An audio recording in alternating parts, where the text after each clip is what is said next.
On the crest of a hill in the occupied West Bank, 5 red Angus cows chomp somberly on some straw. Around them, a group of Israelis look on in anticipation. If all goes to plan, these cows could herald the end of the world as we know it.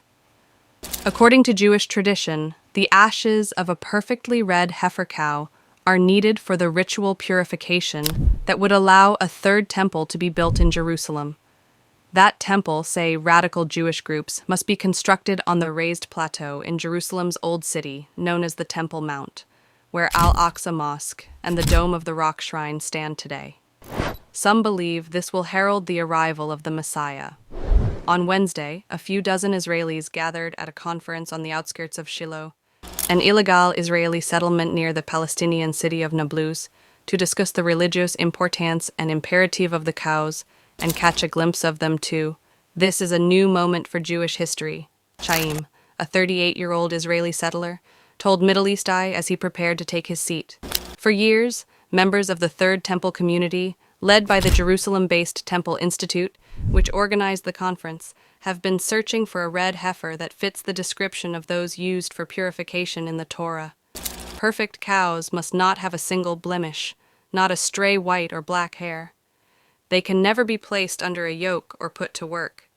These cows were brought all the way from Texas and were reared in special conditions to maintain their purity, said Yehuda Singer, a 71-year-old from the Mitzpah Jericho settlement and the translator of a pamphlet on red heifers. The cows can't even have someone lean on them, said Singer's wife Edna, 69. You can make them impure by just placing your jacket on their back. The perfect cow hasn't been seen for 2,000 years, not since the Romans destroyed the Second Jewish Temple, which is believed to have stood at the top of the Temple Mount. In AD 70 has the perfect red heifer been glimpsed. So some Jewish activists, alongside U.S. evangelical Christians who believe the construction of the Third Temple will prompt the second coming of Jesus and Armageddon, decided to breed their own.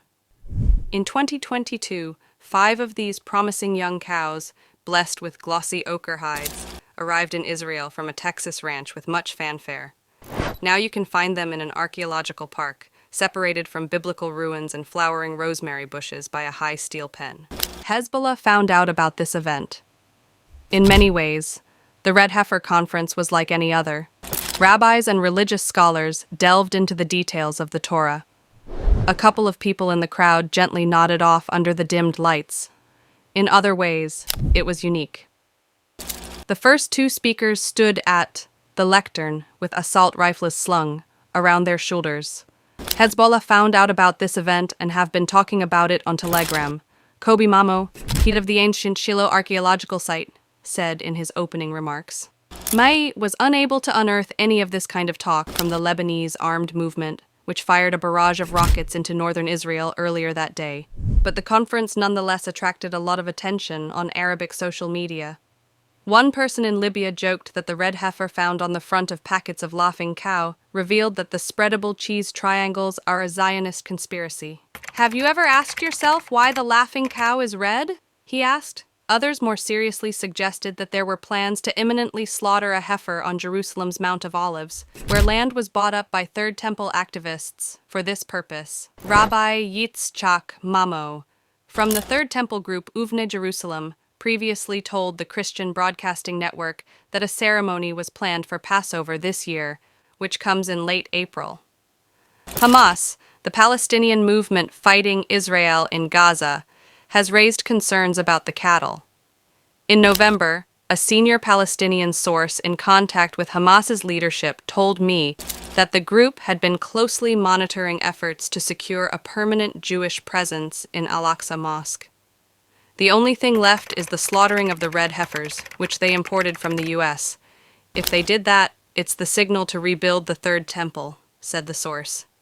In January, Abu Obaida, spokesperson for Hamas's military wing, made a speech marking 100 days since the group's 7 October attack on Israeli communities near the Gaza Strip. In it, he made a direct link between Hamas's decision to attack Israel and Third Temple activists importing the cattle, which he said was an aggression against the feelings of an entire nation. All we want is a small altar. Yaakov, a 19-year-old yeshiva student from Los Angeles who wished to be identified only by his first name, came to Shiloh for the chance to see the cows for himself. I've heard about red heifers and the first and second temple all my life, so I'm really excited about the opportunity to see one today, he told me. Yaakov understands that the prospect of building a third temple on the site of Al-Aqsa is controversial, but I don't think it should be. There was once a church there, then a mosque. It was originally a Jewish temple, so it should be again, he said. It doesn't have to be violent. Baruch Fishman, a long-standing member of the Third Temple movement, told me there is a long way to go between slaughtering a red heifer and building a third temple. He has identified 13 problems that need to be solved before construction can begin, including getting Israel's parliament, the Knesset, to legalize such a plan. That's where I can help on the political side, he said. Since Israel conquered and occupied East Jerusalem in 1967, the Israeli government has maintained strict Ottoman-era restrictions over Jewish prayer and presence in Al-Aqsa Mosque's courtyards. Entry to Al-Aqsa has also been banned by the Chief Rabbinate of Jerusalem since 1921, with an edict ruling that Jews are forbidden to enter the site unless ritually clean, which is impossible without the ashes of a red heifer. Yet, as Israeli politics and society has shifted towards the religious right, allowances have been made for some Jewish Israelis, almost always settlers, to regularly visit the site under armed guard. The Third Temple community hope the slaughter of Shiloh's red cows will allow Jewish people to be purified so they can perform rites and worship in the mosque's courtyards.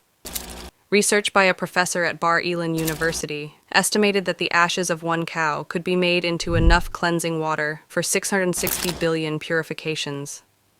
One of the main issues is the Waqf, says Fishman, referencing the Jordanian-run Islamic endowment that manages Al-Aqsa. The Waqf gets a lot of money from Jordan, and I don't think they want to give that up. According to Fishman, small steps need to be taken to secure a Jewish presence on the Temple Mount. The Muslim community is hurting a lot right now, and we need to be sensitive, he said. All we want is a small altar. Some Third Temple activists and rabbis have previously sought to perform ritual sacrifices in Al-Aqsa's courtyards at Passover, only to be turned away by Israeli soldiers. Perhaps the Waqf could be persuaded to help collect offerings and raise money that way, Fishman said. Of course, not everyone could come with something to sacrifice. It would be a bloodbath. But I believe there is a difference between what the Waqf says in public and private, and it could be convinced. In response, Waqf spokesperson Firas Al-Debs told me, "Let them say whatever they want in their conferences." The Waqf always emphasizes in its statements its decisive opinion that Al-Aqsa Mosque is for Muslims only, and that it doesn't accept partnership or division. There is no value in what is discussed in these conferences as long as they are not official, he added.